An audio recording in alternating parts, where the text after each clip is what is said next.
Hello guys, good morning, good afternoon, at higit sa lahat, YouTube manager,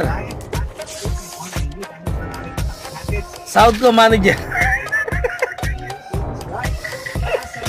Baka yung tumatali mo sa account ko, makalusot ka na YouTube. Ilan ba yung tumalima sa account ko, YouTube? Kasi hindi naman tama yun, diba?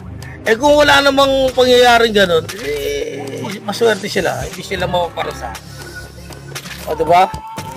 Yun ang tunay. Kasi sa pagsasalita ng tao, huwag ka magbibigay ng pangalan, no? Pinipinpoint mo isang tao para hindi ka mademanda. Ano yung didemanda nila?